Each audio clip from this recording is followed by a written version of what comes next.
வணக்கம். சத்தியமித்ரன் விரைவு செய்திகள் வாசிப்பது அன்புமலை. சேலத்தில் பரபரப்பு. 800 ஆண்டுகள் பழமையான கோயில் கண்டுபிடிப்பு.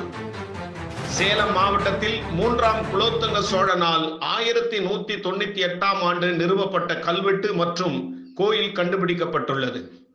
இந்த கல்வெட்டு மற்றும் கல்வெட்டில் குறிப்பிடப்பட்டுள்ள கோவில் சேலம் காரியப்பெருமாள் கோவில் வடபுறம் தனியார் நிலத்திற்கு மத்தியில் உள்ள அரசு புறம்போக்கு நிலத்தில் இருப்பது கண்டுபிடிக்கப்பட்டு திருத்தொண்டர் அறக்கட்டளை தலைவர் திரு அல்லிக்குட்டை ராதாகிருஷ்ணன் அவர்களால் இன்று காலை தொல்லியல் நிபுணர்கள், வருவாய்த்துறை அலுவலர்கள், காவல்துறையினர், பத்திரிகையாளர்கள் முன்னிலையில் வெளியுலகத்திற்கு அறிமுகம் செய்யப்பட்டது. அப்போது அவர் கூறியதாவது: இந்த இடத்தில் இருந்ததாக கல்வெட்டில் குறிப்பிடப்பட்டிருக்கும் கோவில் கோபுரம், கோயில் சுற்றுப்புற சுவர்கள் மற்றும் பல அரிய சுவாமி சிலைகள் மாயமாகி இருக்கிறது.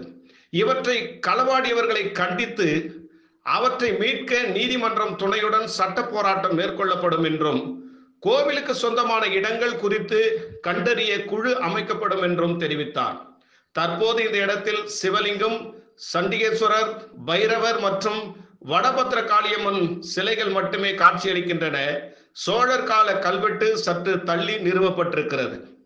இன்று முதல் கட்டமாக அரசு ஆவணத்தில் கோவில் புறம்போக்கு இடமாக குறிப்பிடப்பட்டுள்ள கோவிலுக்கு சொந்தமான இடம் கண்டறியப்பட்டு அரசு அதிகாரிகளால் அந்த இடத்திற்கு முட்டுக்கற்கள் நடப்பட்டன. இச்சம்பவத்தால் அந்த பகுதியில் 3 மணி நேரத்திற்கு மேலாக பரபரப்பு நிலவியது. பாதுகாப்பிற்காக ஏராளமான காவல்துறையினர் குவிக்கப்பட்டிருந்தனர். இந்த கோயில் சேலம் அன்னதானப்பட்டி மாரியம்மன் கோவிலுக்கு சொந்தமான துணை கோவில் என்ற சிறப்பு தகவலையும் திரு ராதாகிருஷ்ணன் அவர்கள் தனது பேட்டியின் போது தெரிவித்தார்.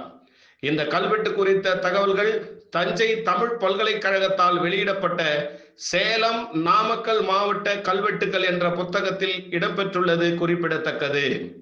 சத்தியமித்ரன் செய்திகளுக்காக சேலம் சிறப்பு செய்தியாளர் ஜி. சரவணன்.